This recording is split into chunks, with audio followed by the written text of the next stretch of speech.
የድርጅቱ ስራ እየከበደ ከሆነ እኔም ላግዝ እችላለሁ። አንቺ ለምንድን ነው የማትይኝ? የመጣሽ እኮ ለእኔ ለአምነን አጋር ለመሆን ነው እንጂ እንደዚህ አይነት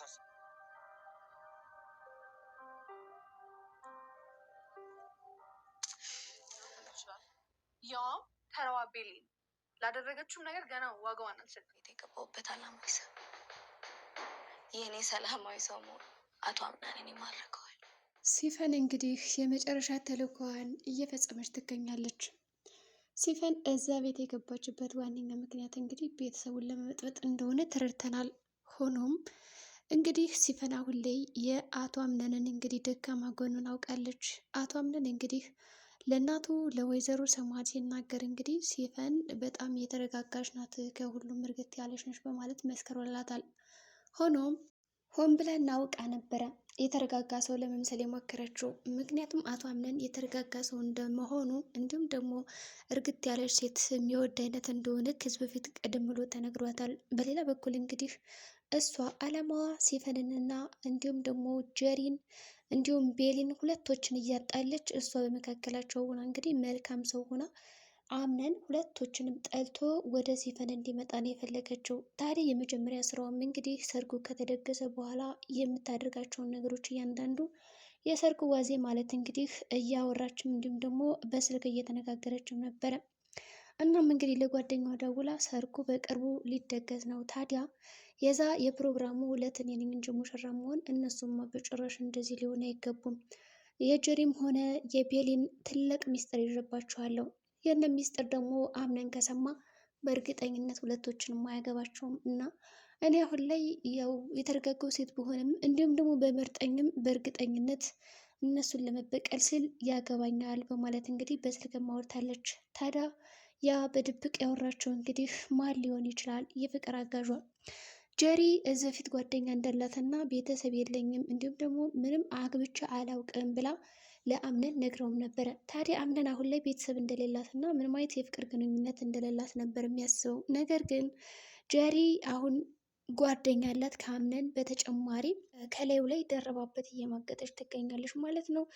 ምክንያቱም እንግዲህ በሌላ በኩል ደግሞ ጀሪ አሁን ላይ ከተመረጠች አይቀር እንግዲህ ወደ አቶ አምነን ቢሮ ሂዳ ከዛ ቢሮ ከሄደችም በኋላ እንግዲህ እኔ ስራ ማገዝ እፈልጋለሁ ስላላት እሱ ደግሞ የወደፊት ሚስት ነሽ ብሎ ስለመረጣት ቢሮ ውስጥ ወስዶ እያንዳንዱ የሚሰራውን ስራ አሳይቷታል። በዛም ቅጽበት ታዲያ ይሄንን ስራ ስሪ ብሎ ለፈተና የሚሆን በጣም ከባድ ስራ ሰጥቷታል ማለት ነው።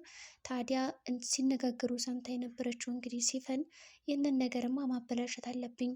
በእርግጥ ጀሪ በጣም ጎበዝ ናት ለስራ፣ በስራ የምትታማ ሰው አይደለችም። ነገር ግን ይህ ስራዋ ይህ ፈተናዋ ከተሳካላት በጭራሽ አምነን ወደ እኔ ተመልሶ አይመጣም። ስለዚህ ጀሪ ልትሰራው ያሰበችውን ስራን የማበላሸት አለብኝ ቀድሜ በማለት እንግዲህ የተሰጣትን የወረቀት ፋይሎችን እንግዲህ እንዳልሆነ አድርጋ አስቀምጣላታለች ማለት ነው። ስለዚህ አሁን ጀሪ የተሰጣት የፈተና ውጤት ያው ጥሩ ሚስት ለመሆን በኋላ የሚሰራውን ድርጅት በአግባቡ ከጎኑ ሆና ለማገዝ እና ለመርዳትም ነበረ።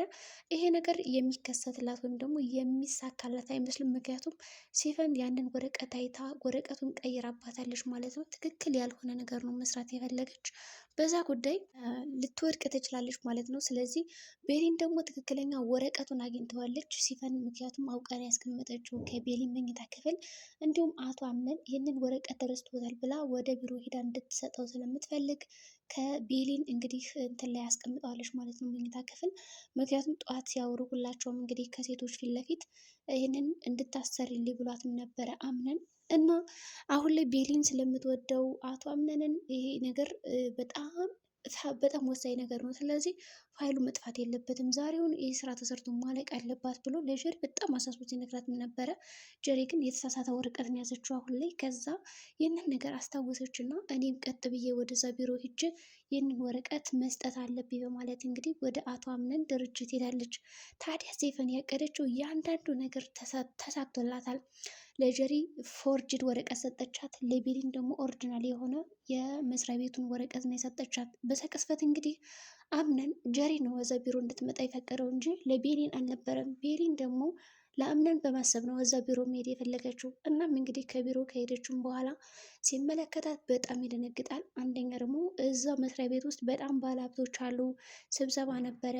ጀሪ ደግሞ አለባበሷ በጣም ደስ ይላል እና ከሰው ቤት የምትለብሳቸውን ነገሮች ለይታ ስለምታውቅ ቤሊን ምንም አይጣጣ ስለሌለባት እንግዲህ በልብስ ጉዳይ ዝም ብላ ኖርማል ልብስ ነበር ለብሳ ሄደችው። እናም እዛ ስብሰባ ውስጥ እንግዲህ አቶ አምነን ይቅርታ ይህን ፋይል በጣም ረስተው ነበረ በማለት እንግዲህ ልትሰጠው ስትሄድ እንዳለ እዛ መስሪያ ቤት ያሉት ሰዎች ቤሊን መመልከት ይጀምራሉ። ከዛ አምነን በቁጣና በአይነ ቁረኛ ሲመለከታት ነበረ። ከዛ በተጨማሪ እንዴት ልትመቻልሽ? ይህን ቢሮ ማን አሳየሽ? ጀሪ ነው እኮ ይህን ነገር ስሪልኝ አልኳት በማለት ሲነግራት ጀሪ ረስተው መጣ ነው እና ሲፈን ውሰጅለት ብላኝ ነው የመጣው በማለት እንግዲህ ትሰጠዋለች።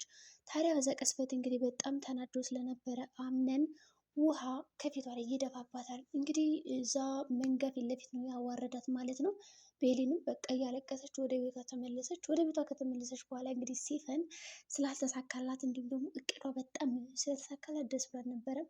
በሌላ በኩል እንግዲህ የአቶ አምነን አክስት ናት ተብዬቱ አክስቱ አይደለችም። በነገራችን ላይ ወይዘሮ ሰማት ትክክለኛ እናቱ አይደለችም ማለት ነው ለአቶ አምነን። ትክክለኛ እናቱ እንግዲህ ሲፈን ሳትሆን እንዲሁም ሜርሲ ናት። ሜርሲ የአምነን ትክክለኛ እናት ናት። የሚገርማችሁ ነገር ግን አምነን በልጅነቱ ከወይዘሮ ሰማት ጋር አብሮ ስላደገ እናቱ መስላ የምትታየው እና እናቴን ብሎ የሚያስበውን ነገር ሰማት ናት። ሰማት ደግሞ ትክክለኛ ልጇ አይደለም። ምክንያቱም ሰማት የራሷ ልጅ አላት እና አልወለደችውም። ሰው ሰማት የእንጀራ እናቱ ናት። እንግዲህ ወይዘሮ ሜርሲ እና ሰማት የሚጣሉበት ዋነኛ ምክንያት ይሄ ነው። ሰማት የሜርሲን የሆነ ነገር በጣም ብዙ ነገሮችን ወስዳባታለች። ሜርሲ ደግሞ ይህንን ነገር ለመበቀል ትፈልጋለች እና ልጇን ስለቀማቻት፣ ባለቤቷን ስለቀማቻት እንግዲህ የራሷን ባል ጥላ ለገንዘብ ብላ እንግዲህ ሰማሃል የሜርሲን ባል እንደወሰደች ነው እንግዲህ የሚታወቀው። ታዲያ ሜርሲ እኔማ ካልተበቀልኩሽ እኔ አይደለውም እያለቻት ነው ሰማዕትን። ሰማዕትም ይህን ጉዳይ አታውቅም። ሰማዕት የምታስበው ሜርሲ የአምነን እናት እንደሞተች እና ተመልሳ ወደ ህይወቷ እንደማትመጣ ነበር። በመጨረሻም እንግዲህ አምነን ውሃ ከደፋባት በኋላ በጣም አንቋሾና ወርዶ በዛ ሰዎች ፊት አወርዶ መልሷታል። ቤሊንም እያለቀሰች ነው የተመለሰችው። እንግዲህ ወይዘሮ ሰማሃልን በጣም ስታያት ምን ሆነች ነው ስትላት እንግዲህ በቃ የተፈጠረው ነገር ካስረዳቻት በኋላ እንዴት አምነን እንደዛ ያደርጋል? ይሄድሽማ እንዴት ነው የጠገበው? በቃ አንዷን እንደዚህ በቃ እድራት አለው እያልኩ እንደዚህ ሁሉን ነገር ካደረግኩ በኋላ እየደገስኩ ምናምን በኋላ ሊያከስረኝ ነው እንዲ እያለች ነው የነበረ። ምክንያቱም አሁን ላይ እየተደገሰ ነው ያለ ድግሱ ዋዜማ ምናምን ተጀማምሯል። ያው ጀሪን ላገባት ነው ብሎ ነበር። ነገር ግን የታቀደው ነገር ሌላ ነው፣ የሚሆነው ሌላ ነው። የሰርጉ ዋዜማ በእርግጠኝነት ሲፈናት እንግዲህ ሙሽራው የምትሆነው። ምክንያቱም አሁን ላይ ያምንን ደካማ ጎንና ጠንካራ ደካማ ጎን የሚባሉት ለይታ ስላወቀች በእርግጠኝነት አምነን የምታገባው እሷ ናት፣ ወይም ደግሞ ታስገድደዋለች ማለት ነው። የቤተሰቡን በጣም ኃይለኛ የተባለ ሚስጥር ስላወቀች አሁን ላይ ሲፈን አምነን ይህንን ነገር ካሳየችው ቤቱ እንደሚበጠበጥ ለስሙም ለክብሩም ለቤታቸውም ሲባል በእርግጠኝነት ከሲፈን ጋር ለመጋባት ይወስናል ማለት ነው። ቤሪን ምንም እንኳን ቢወዳትና ቢያፈቅራት ሲፈን ደግሞ አትተውም። ምክንያቱም ሲፈን እዛ ቤት የገባችውን ለበቀል ነው፣ ቤታቸውን ብትንትን ለማድረግ ሀብታቸውን እንዲሁም ደግሞ በቃ ተዋርደው እንዲቀሩ ነው በሰው ፊት ለፊት የምታደርገው እና ስለዚህ እሷ ደግሞ ያገኘችው ሚስጥር አሁን ላይ በጣም ከባድ ነው። የሰርጉ ዋዜማ ሂዳ እንግዲህ ምንድን ያለችው ጀሪን እኔ አታገባትም ጓደኛዬ ናት አውቃለሁ፣ ነገር ግን እሷን ለመበቀል ስል ስለሆነ እዚህ ቤት የመጣሁት አንተ የሰርግ ዋዜ ማለት እኔ ነው ነጭ ቤሎ አልብሰህ ከዛ መድረክ ላይ መውጣት የለብህ እንጂ ማንንም ሴት አይደለም ብላ እንግዲህ አስረግጣ ነገሯለች። ሲፈን አምነን በጣም ግራ ግብት ብሎታል። እንዴት አንቺ በጣም ጥሩ ሰው ነሽ፣ የተረጋጋሽ ነበርሽ፣ ሳይሽ ምናምን በጣም ደስ ነበር፣ እርግጥ ያልሽ ነበር፣ ከመቼ ሆኖ እንደዚህ የተቀየርሽው? እኔ ያላውቅሽም ማለት ነው በቃ እያለ በጣም ሲጮህባት ነበረ። ሲፈን በጭራሽ ልታውቀኝ አትችልም በማለት እንግዲህ ደምድማበታለች። መጨረሻቸው ምን ሊሆን ይችላል?